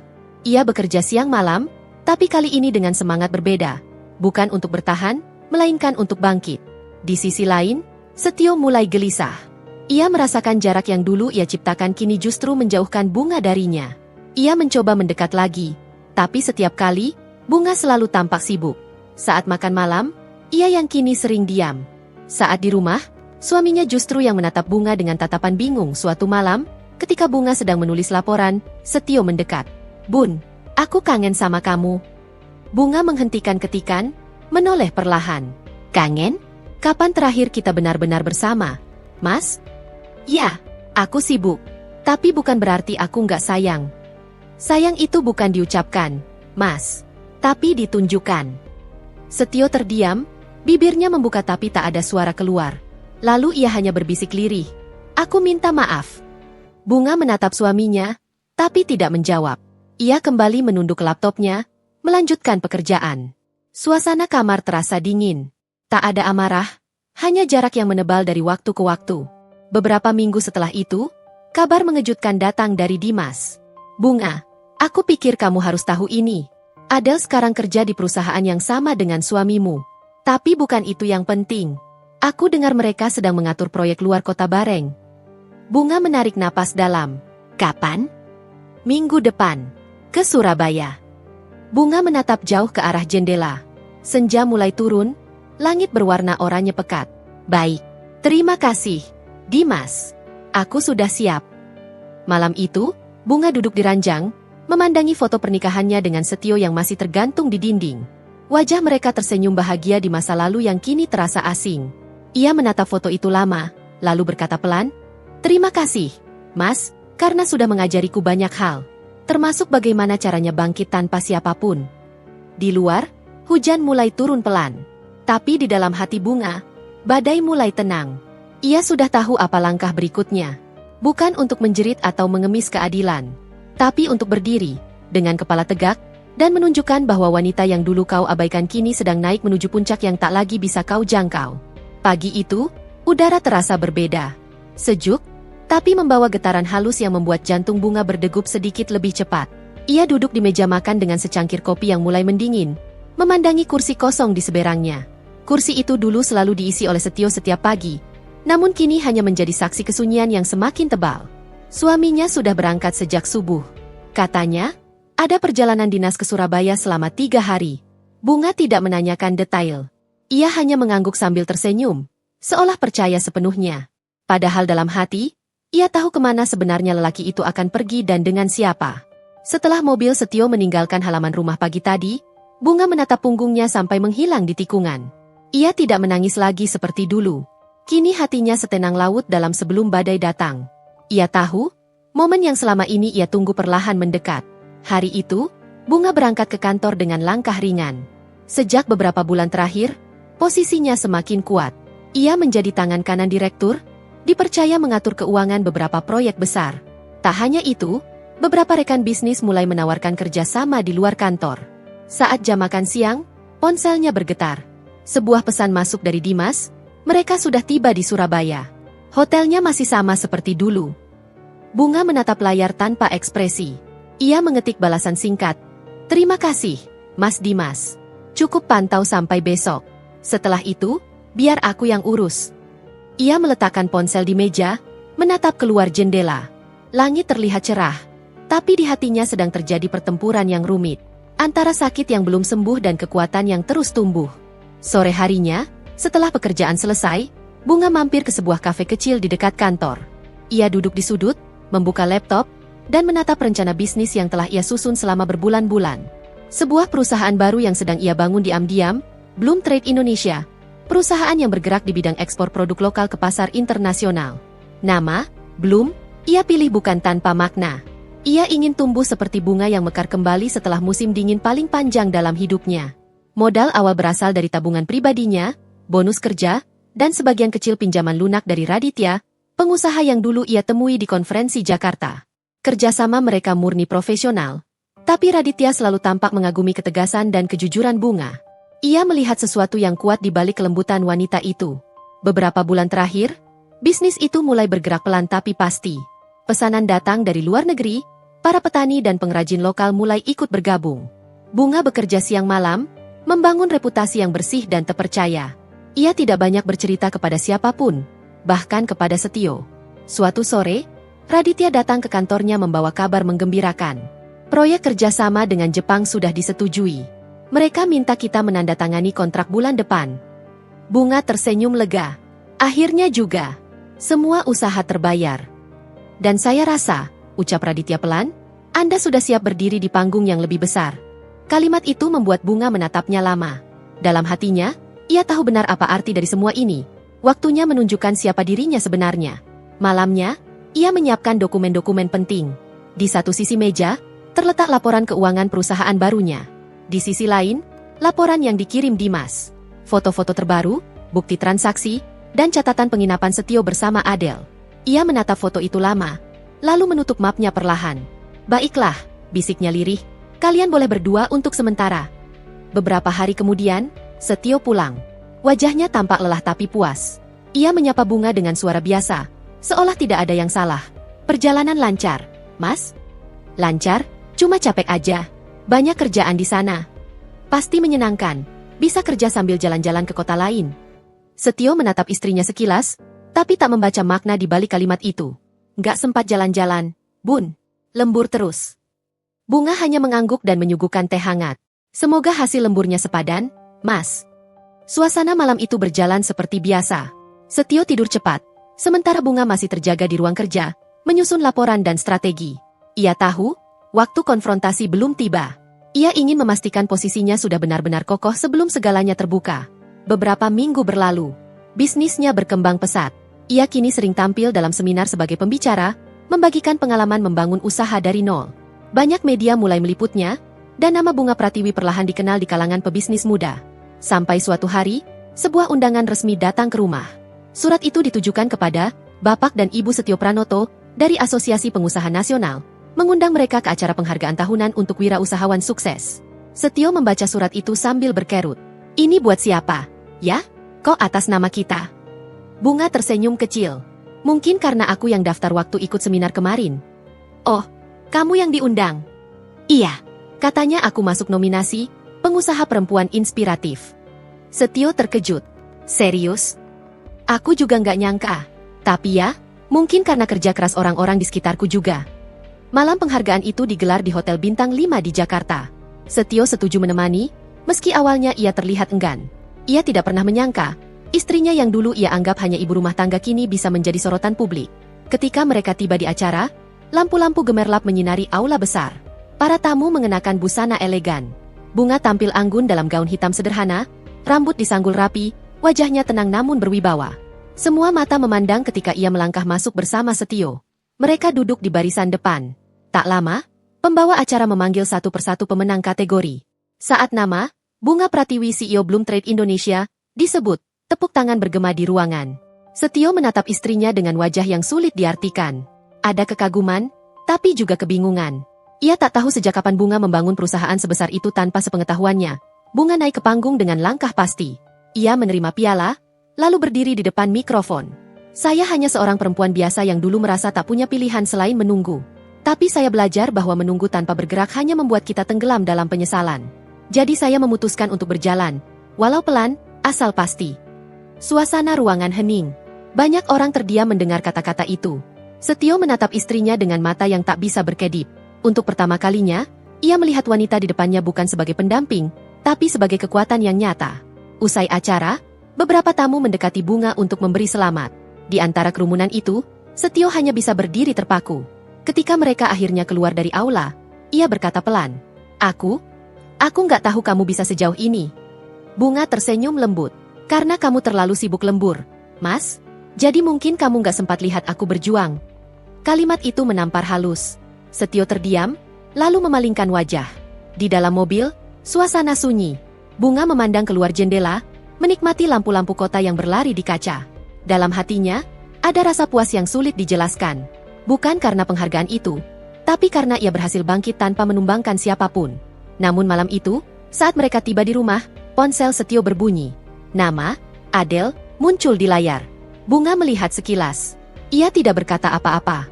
Setio buru-buru menyembunyikan ponselnya. Teman kerja, Bun. Teman kerja yang nelpon tengah malam. Setio tak menjawab. Wajahnya memucat. Bunga berdiri dan melangkah ke arah kamar. Sebelum menutup pintu, ia menatap suaminya dan berkata tenang, "Mas, kadang orang lupa, kebohongan yang dijaga terlalu lama akan berubah jadi api yang membakar pemiliknya sendiri." Ia menutup pintu perlahan. Setio terdiam di ruang tamu, menatap ponselnya dengan tangan gemetar. Dalam diam, ia mulai merasa sesuatu akan berubah, dan kali ini, ia tidak lagi memegang kendali. Keesokan paginya, kabar dari Dimas datang lagi. Adele mulai gelisah. Katanya, takut hubungan mereka ketahuan. Bunga membaca pesan itu, lalu membalas, "Biarkan saja. Aku tidak perlu membuka. Nanti mereka sendiri yang menyingkapnya." Hari-hari berikutnya, nama Bunga semakin dikenal. Ia diundang ke berbagai acara, menjadi narasumber, bahkan fotonya terpampang di majalah bisnis nasional. Semua orang memuji keteguhannya membangun usaha dari bawah. Sementara itu, Setio mulai mengalami tekanan di kantornya. Proyek yang ia tangani bersama Adele bermasalah. Beberapa laporan keuangan tidak sesuai, dan atasan mereka mulai mencurigai penyalahgunaan dana. Perlahan, karir Setio yang dulu stabil mulai goyah. Suatu malam, Setio pulang dengan wajah murung. Ia meletakkan tas kerjanya, duduk lemas di sofa. "Bun, aku mungkin akan dipanggil direksi minggu depan." "Kenapa?" "Laporan proyek Surabaya ada selisih. Padahal aku udah yakin semua beres." Bunga memandang suaminya dengan tenang. "Kamu kerja sama siapa waktu itu?" "Adele," suara Setio melemah. "Masa lalu yang kamu sebut sudah selesai itu, ya?" Setio menatap Bunga dengan mata memohon.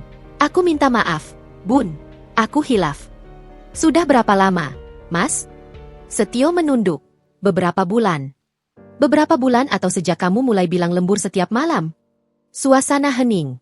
Tak ada suara selain detik jam yang berdetak lambat di dinding. Bunga berdiri, menatap suaminya yang kini tertunduk seperti anak kecil ketahuan berbohong. "Aku nggak akan marah, Mas. Karena aku sudah berhenti berharap dari seseorang yang tidak tahu cara menghargai. Aku hanya ingin bilang satu hal, mulai sekarang, kita hidup di jalan masing-masing." Setio terkejut. "Kamu mau pisah?"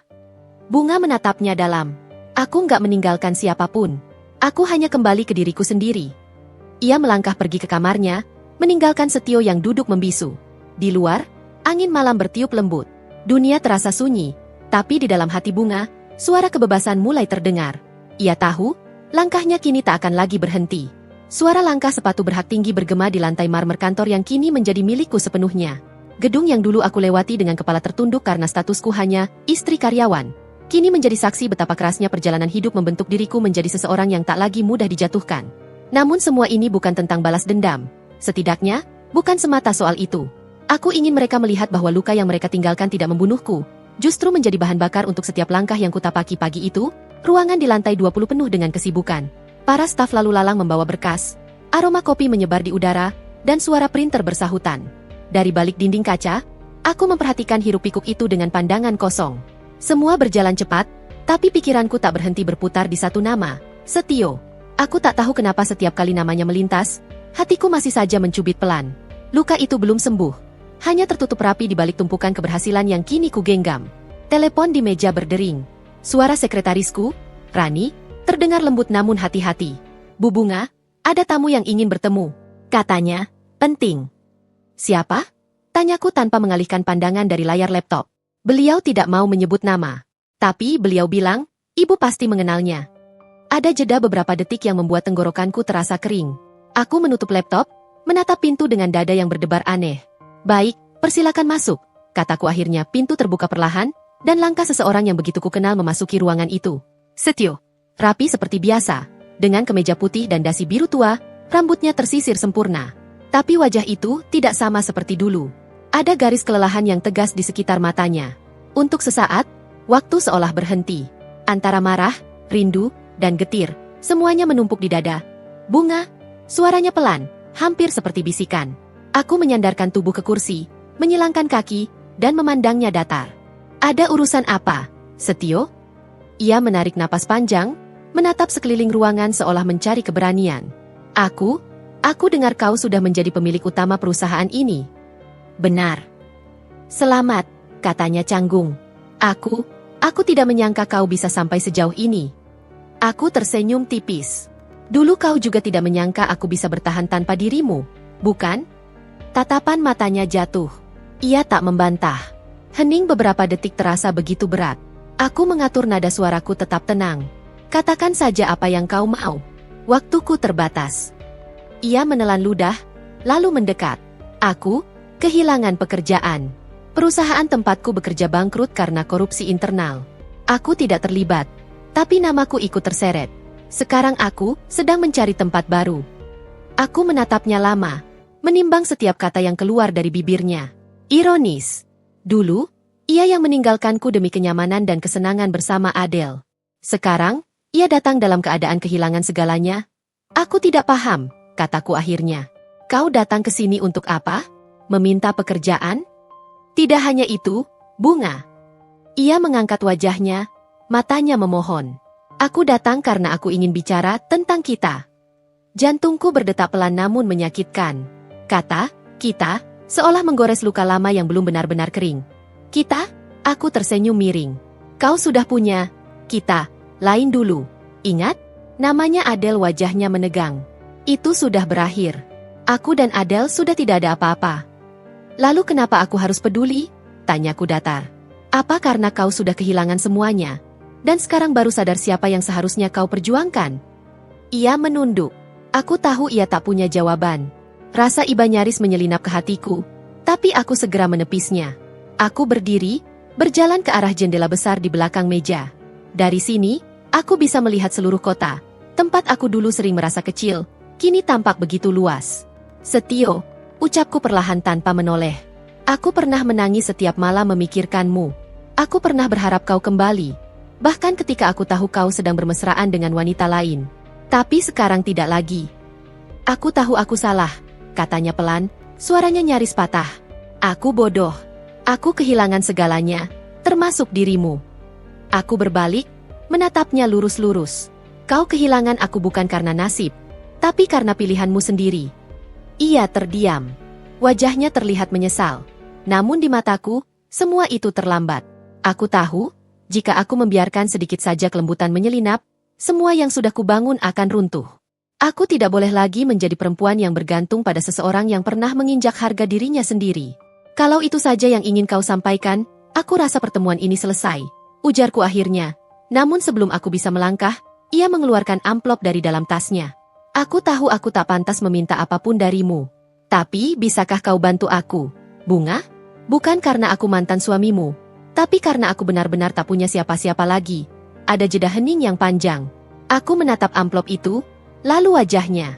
Bagian dari diriku ingin menolak mentah-mentah, tapi bagian lain, entah kenapa, masih memiliki sedikit rasa iba. Namun sebelum aku sempat memutuskan, pintu ruangan kembali terbuka. Rani muncul dengan ekspresi gugup. Maaf, Bu, ada tamu lain yang ingin bertemu. Namanya Adele.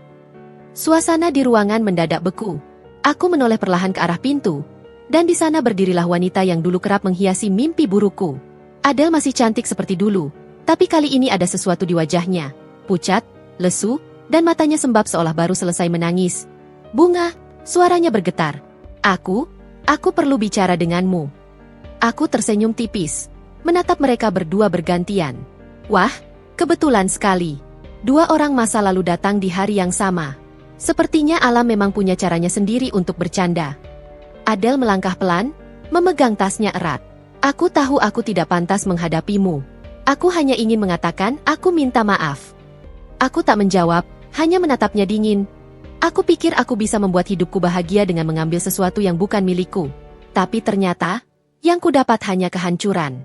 Setio kehilangan pekerjaan, utang menumpuk, dan aku ditinggalkan. Aku datang bukan untuk meminta apa-apa. Hanya ingin kau tahu, aku menyesal. Suasana makin tegang. Setio menatap Adele dengan wajah campuran antara marah dan iba, sementara aku hanya berdiri tegak, berusaha tidak larut dalam emosi. Menyesal? Aku mengulang kata itu dengan nada datar. Kau baru menyesal setelah semuanya hancur? Setelah kau tahu dunia tidak memihakmu lagi? Aku tahu ini terdengar tidak adil, sahut Adele dengan suara parau. Tapi tolong jangan benci aku selamanya. Aku tidak bisa tidur setiap malam karena rasa bersalah. Aku melangkah mendekat, berdiri di hadapannya. Kau tidak perlu khawatir, ucapku tenang. Aku tidak membencimu. Adele menatapku kaget. Tidak. Aku menggeleng. Tidak. Karena kalau aku masih membencimu, artinya aku masih menyimpan kalian di hatiku. Dan aku tidak mau itu lagi. Air mata Adele jatuh, dan Setio hanya menunduk. Mungkin karena sadar betapa dalam luka yang pernah mereka torehkan. Aku mengambil berkas di meja, menandatanganinya perlahan, lalu berkata tanpa menatap mereka lagi. Kalian boleh pergi sekarang. Aku masih punya banyak hal yang harus kuselesaikan. Mereka keluar satu persatu. Pintu tertutup, dan sunyi kembali menyelimuti ruangan. Aku berdiri lama di sana, menatap kota yang bercahaya di bawah langit sore. Entah kenapa, bukan kepuasan yang kurasakan, tapi kelegaan yang aneh, campuran antara sakit dan lega. Seperti beban bertahun-tahun akhirnya diletakkan perlahan. Namun di balik semua itu, aku tahu satu hal, kehidupan baru benar-benar dimulai saat seseorang bisa berdiri di atas luka tanpa membiarkannya menelan hati. Dan untuk pertama kalinya setelah sekian lama, aku tersenyum bukan karena harus kuat, tapi karena aku sudah benar-benar bebas. Malam itu kota tampak tenang, tapi pikiranku tidak. Dari balik jendela apartemen yang luas, aku memandang lampu-lampu kendaraan yang bergerak perlahan di jalanan. Suara jam di dinding terdengar begitu jelas di tengah kesunyian. Pertemuan tadi siang dengan Setio dan Adele seperti bayangan yang tak mau pergi dari kepala. Sekalipun aku mencoba menenangkan diri dengan membaca atau menulis laporan, pikiranku selalu kembali ke wajah mereka. Dua orang yang dulu kucintai dan kubenci dalam waktu yang sama. Kupeluk diriku sendiri sambil menatap refleksi di kaca. Wajah yang dulu tampak lemah kini berbeda. Tatapanku lebih tajam. Senyumku tak lagi mudah muncul. Tapi jauh di dalam sana, aku tahu ada bagian diriku yang masih menjerit. Bukan karena ingin kembali, melainkan karena luka itu terlalu dalam untuk sekadar dilupakan. Aku meneguk sisa kopi yang sudah dingin di meja. Aroma pahitnya masih tersisa di lidah, mengingatkanku pada perjalanan panjang yang kulalui. Terkadang aku bertanya, apakah kemenangan ini benar-benar membuatku bahagia? Aku telah berdiri di puncak, tapi puncak selalu sepi. Dan malam seperti ini, sunyi yang memantulkan segala hal yang pernah kusangkal, selalu datang tanpa permisi. Ponsel di meja bergetar pelan. Sebuah pesan masuk. Dari Rani. Bu, besok pagi ada pertemuan dengan klien baru dari Singapura. Mereka ingin bertemu langsung dengan ibu. Saya sudah siapkan semua dokumen. Aku mengetik balasan singkat. Baik, Rani. Pastikan semua sudah rapi sebelum pukul 9. Aku menaruh ponsel itu kembali dan menarik napas panjang. Besok hari penting. Tapi entah kenapa aku merasa energi dalam diriku perlahan terkuras. Bukan karena pekerjaan, melainkan karena bayangan masa lalu yang terus mengintai. Aku berjalan menuju balkon. Angin malam mengusap wajahku lembut, membawa aroma hujan yang menggantung di udara. Dari ketinggian ini, kota terlihat seperti lautan cahaya. Tapi di antara gemerlap itu, aku tahu ada banyak cerita pahit yang tersembunyi, termasuk ceritaku sendiri. Aku menutup mata. Dalam gelap, bayangan Setio muncul lagi. Suaranya, caranya tertawa. Bahkan tatapan matanya saat dulu berjanji tidak akan pernah meninggalkanku. Semua begitu jelas, seperti potongan film yang enggan berhenti. Tiba-tiba, bel pintu apartemen berbunyi. Aku menatap jam di dinding, pukul 9 malam lewat 20. Siapa yang datang malam-malam begini? Aku berjalan pelan ke arah pintu. Setelah melihat melalui lubang intip, aku tertegun Setio. Tanganku sempat ragu menyentuh gagang pintu. Bagian diriku ingin menolak mentah-mentah kehadirannya. Tapi rasa ingin tahu menahan langkahku. Kuperlambatkan tarikan napas, lalu membuka pintu perlahan. Setio berdiri di sana, wajahnya tampak letih. Rambutnya sedikit acak, dan kemejanya kusut seolah ia berjalan tanpa tujuan sebelum sampai di sini. Aku tidak seharusnya datang, katanya lirih. Tapi aku butuh bicara, Bunga. Aku memiringkan kepala sedikit. Sudah cukup pembicaraan antara kita. Tolong, hanya sebentar. Suaranya nyaris memohon. Aku menatapnya beberapa detik sebelum akhirnya membuka pintu lebih lebar. Masuklah. Ia berjalan pelan masuk, dan suasana langsung dipenuhi keheningan yang tegang. Aku tahu aku tidak pantas menginjak tempat ini, ucapnya sambil menatap sekeliling. Aku masih ingat waktu dulu, kau ingin punya tempat tinggal dengan pemandangan seperti ini. Aku malah menertawakanmu. Aku ingat, jawabku pelan, berjalan ke dapur kecil. Dulu aku ingin kau ikut melihat pemandangan ini bersamaku. Tapi sekarang, kurasa aku lebih menikmati kesepian. Aku menuangkan air putih ke 2 gelas. Memberikan satu padanya tanpa berkata apa-apa. Bunga, ucapnya setelah meneguk air. Aku tidak bisa berhenti berpikir tentang semua yang terjadi. Aku menyesal. Aku benar-benar menyesal. Aku duduk di kursi seberangnya, menatapnya tanpa ekspresi. Kau bilang itu juga siang tadi. Tapi kau belum mendengar semuanya. Ia menatapku dalam. Aku kehilangan segalanya. Pekerjaan, rumah, bahkan kepercayaan orang-orang di sekitarku. Adele juga pergi, dia tidak kuat. Aku tidak punya apapun lagi. Dan sekarang kau berharap aku menolongmu? Tanyaku, ia menggeleng. Tidak. Aku tahu aku tak berhak. Aku hanya ingin minta maaf. Sungguh-sungguh kali ini. Aku menatapnya lama. Kata-katanya membuat dada terasa aneh. Mungkin karena ini pertama kalinya aku melihat Setio dengan wajah begitu hancur. Dulu ia selalu tampak kuat, seolah dunia ada di genggamannya. Tapi malam ini, ia hanya lelaki yang kehilangan arah. Aku sudah memaafkanmu, Setio, kataku akhirnya. Tapi bukan berarti aku lupa. Ia menunduk, menatap tangan yang saling menggenggam di pangkuan. Aku tak pantas menerima itu. Tapi terima kasih. Kami terdiam lama. Hanya suara jarum jam dan desiran angin dari luar yang terdengar. Bagaimana denganmu dan Adele? Tanyaku akhirnya. Suara nyaris berbisik. Dia pergi ke luar negeri. Katanya ingin menenangkan diri. Aku mencoba menghubunginya, tapi dia tak pernah membalas. Aku menatap wajahnya yang redup. Jadi sekarang kau benar-benar sendiri. Ia mengangguk perlahan. Dan kau? Aku tersenyum samar. Aku punya diriku sendiri. Itu lebih dari cukup. Ia terdiam. Matanya menatapku seolah ingin mengatakan sesuatu. Tapi ia urung. Aku tahu apa yang ada di pikirannya. Tapi aku tak berniat memberi celah. Aku senang melihatmu seperti ini, katanya akhirnya. Kuat, berhasil, berwibawa. Aku bangga sekaligus malu. Tidak perlu malu, jawabku pelan. Kau hanya panen dari apa yang kau tanam. Setio berdiri, melangkah mendekat ke arah balkon. Ia menatap keluar, lalu berbalik ke arahku. Bunga, aku tahu ini mustahil. Tapi andai waktu bisa diulang, aku tidak akan pernah meninggalkanmu. Kau satu-satunya yang benar-benar tulus. Aku berdiri, menatapnya lurus-lurus. Sayangnya, waktu tidak bisa diulang. Dan kalaupun bisa, aku mungkin akan tetap pergi. Ia menatapku dalam diam, lalu mengangguk pelan. Kau sudah berubah. Bukan berubah, kataku. Aku hanya akhirnya tahu bagaimana cara menghargai diriku sendiri. Beberapa menit kemudian, Setio pamit. Sebelum keluar, ia sempat menatapku sekali lagi. Pandangan itu penuh penyesalan yang dalam, dan entah kenapa, hatiku terasa sesak. Tapi aku tahu, pintu yang sudah tertutup tidak perlu dibuka kembali hanya karena rasa iba. Setelah ia pergi, aku duduk lagi di sofa. Malam semakin larut. Hujan mulai turun, menampar kaca jendela dengan lembut. Aku membiarkan suara itu mengisi keheningan untuk pertama kalinya. Aku merasa benar-benar sendirian, tanpa benci, tanpa rindu, tanpa harapan yang menggantung. Hanya sunyi, tapi sunyi yang menenangkan. Beberapa hari berlalu. Aku kembali tenggelam dalam rutinitas pekerjaan. Pertemuan dengan klien berjalan lancar, beberapa proyek besar berhasil disetujui. Semua orang di sekitarku kagum dengan dedikasiku. Tapi mereka tak tahu bahwa di balik kesuksesan itu, ada hati yang perlahan belajar sembuh. Suatu siang, Rani masuk ke ruanganku dengan wajah tegang. Bu, ada berita di media tentang Pak Setio.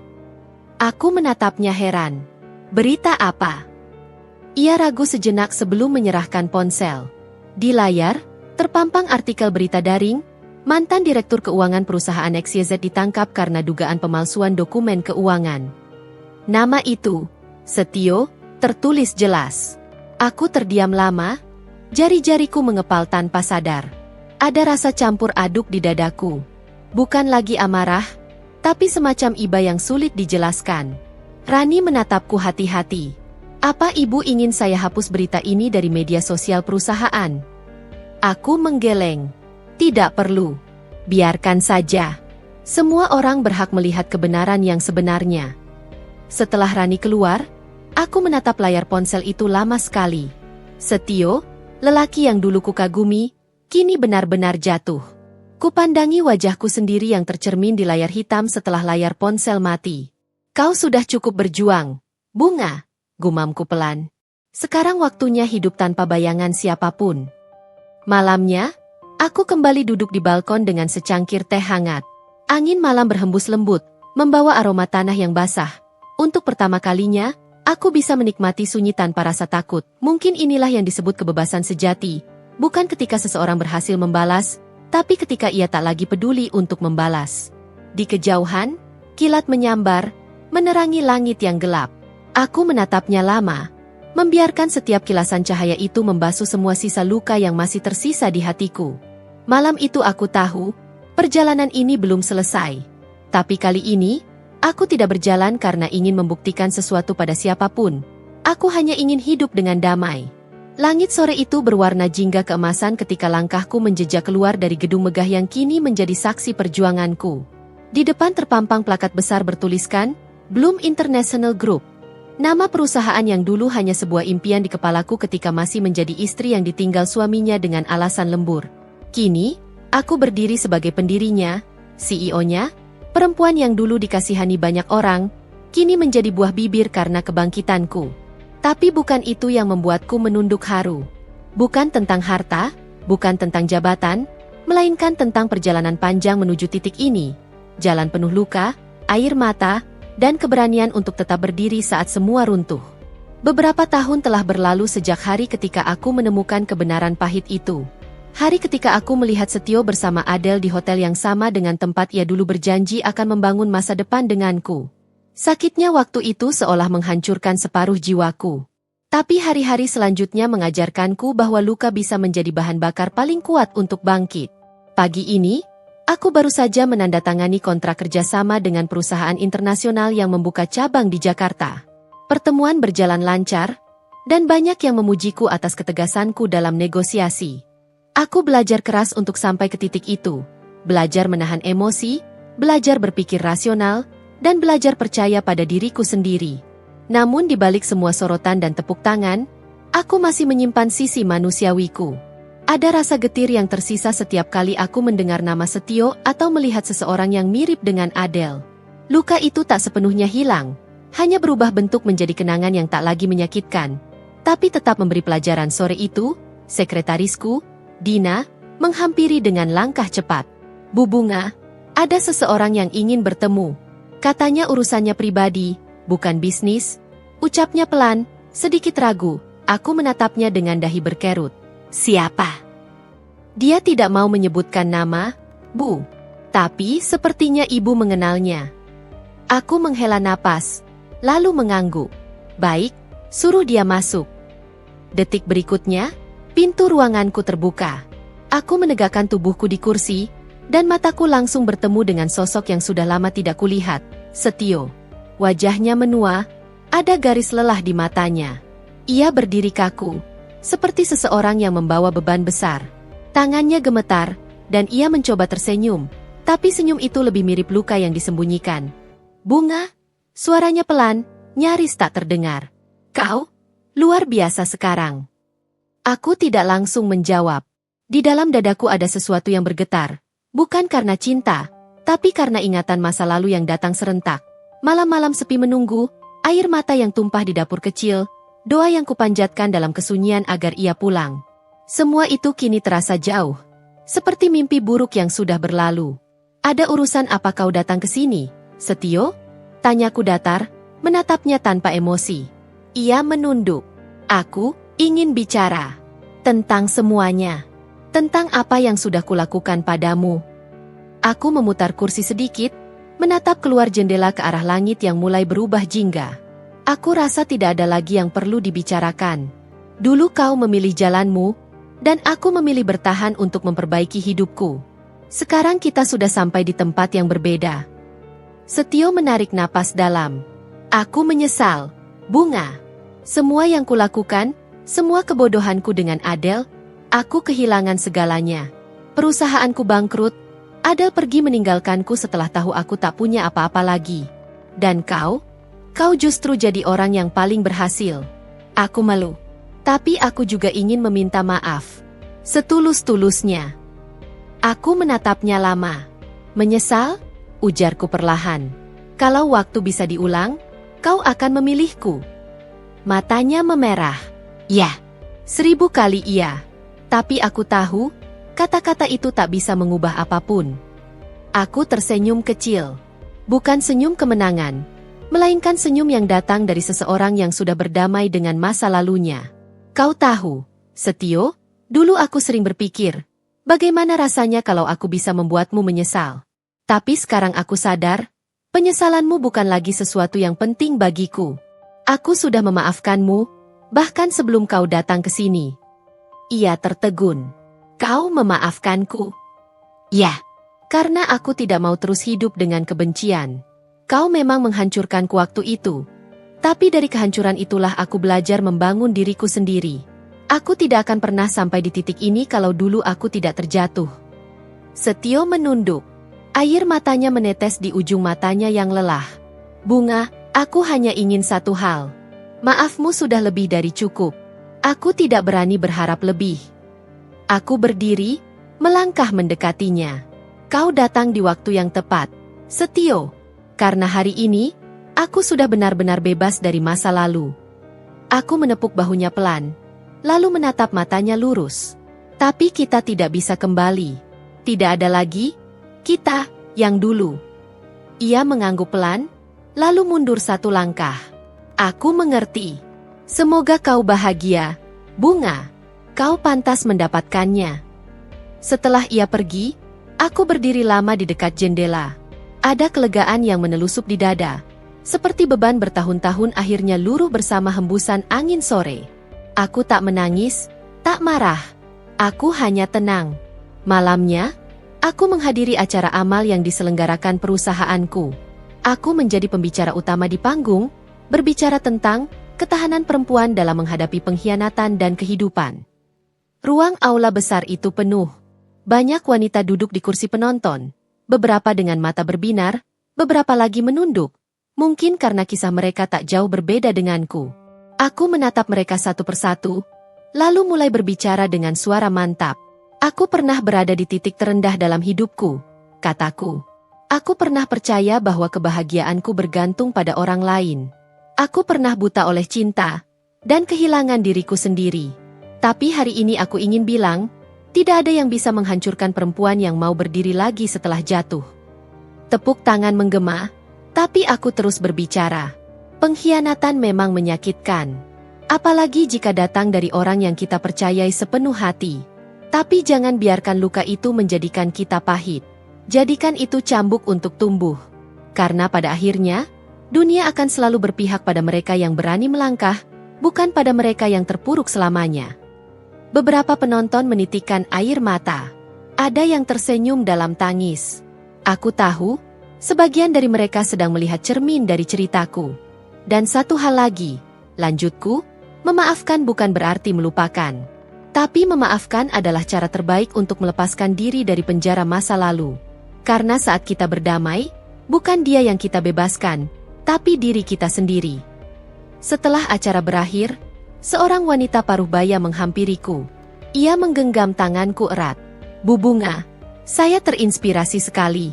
Saya juga pernah ditinggalkan suami karena perempuan lain. Saya kira hidup saya sudah berakhir, tapi setelah mendengar cerita ibu, saya ingin mulai lagi. Aku tersenyum hangat. Jangan takut memulai. Setiap langkah kecil menuju kebahagiaanmu sendiri sudah cukup berarti. Wanita itu menitikkan air mata. Terima kasih. Terima kasih sudah membuktikan kalau perempuan bisa kuat. Aku menggenggam tangannya lebih erat. Kita semua bisa kuat, Bu.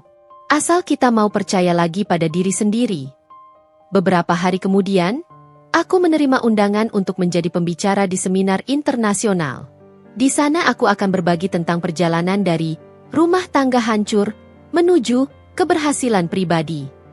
Tapi di hati kecilku, aku tahu bahwa keberhasilanku bukan tentang kekayaan atau posisi. Keberhasilanku adalah karena aku berhasil memaafkan, sembuh, dan menemukan diriku sendiri. Di rumah, aku duduk di teras sambil memandangi taman yang dipenuhi bunga mawar merah muda. Bunga yang dulu aku tanam sendiri, yang selalu kuanggap simbol dari keteguhan hati. Dari kejauhan, kulihat seorang pria muda berjalan ke arahku. Raffi, rekan baruku yang belakangan ini sering membantuku di proyek sosial. Senyumnya tulus, dan ada ketenangan dalam cara ia menatapku. "Sudah siap untuk wawancara CNN besok, Bu Bunga?" tanyanya ringan. Aku tertawa kecil. "Siap. Tapi jangan panggil aku Bu terus, ya. Aku belum setua itu." Ia ikut tertawa. "Baiklah, Kak Bunga kalau begitu." Suasana sore itu terasa ringan. Tidak ada lagi bayang-bayang masa lalu yang menjeratku. Tidak ada lagi air mata. Yang ada hanyalah ketenangan dan keyakinan bahwa hidup memang harus dijalani dengan hati yang sudah sembuh. Di tengah canda ringan itu, aku menatap matahari yang perlahan tenggelam di balik gedung-gedung tinggi. Dulu, aku takut menghadapi malam karena selalu identik dengan sepi dan penantian. Tapi sekarang, aku mencintai malam, karena di sanalah aku dulu belajar berdialog dengan diriku sendiri. Aku menatap langit, lalu tersenyum. "Terima kasih, Tuhan," bisikku pelan, "karena dari semua kehilangan, Kau justru mempertemukanku dengan versi terbaik dari diriku sendiri." Jangan pernah menyerah hanya karena seseorang mengkhianatimu. Jangan biarkan luka mengubah hatimu menjadi pahit. Jadilah seperti bunga. Meski diinjak, ia tetap tumbuh, tetap indah, dan tetap memberi makna. Karena pada akhirnya, balasan terbaik bukanlah dendam, melainkan ketika kita bisa tersenyum tanpa lagi merasa sakit saat mengingat masa lalu.